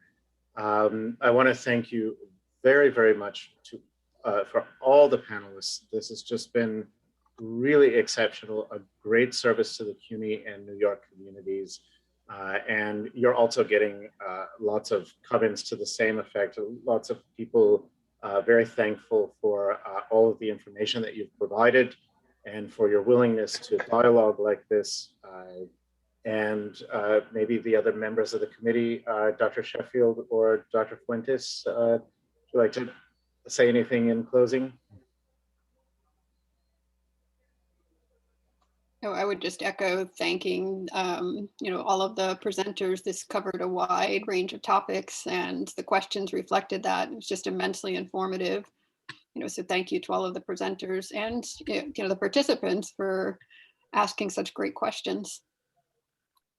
Yeah. Yes, thank you for all that participation. I should add that. Sorry, Dr. Fuentes. Yeah, no, I just wanted to echo that, and yeah, thanks to all the other panelists, and I still want to hear a lot of stories, Paul, about your adventures in terms of pseudoscience and science and nonsense, and I think we could have a whole meeting on that, and a whole meeting on ethical issues and on all the different topics. But thank you so much, and thank you to all the participants. But by the way, the one reference to the hydrochloroquine, whether that's a closed issue, it is likely medically that will live on, what Paul Krugman calls a zombie. So that will still, there'll be some people still taking that or hoarding it. Can I just add, Ron, please, it's all our responsibility to help in the community and to really educate people, friends, family, and make informed decisions. And don't be afraid of the vaccine. Read more about it if you're scared about it. Attend more of these meetings. But it's the best thing and the only thing that we have right now, and it has worked in the past for many diseases. So please take care of yourselves. Thank you for coming. Thank you for the questions. This has been great. And by the way, our hearts, of course, go out to everyone who's lost dear people from this disease, and many of us have. And so that's all the talk is overwhelmed by that feeling. Yeah.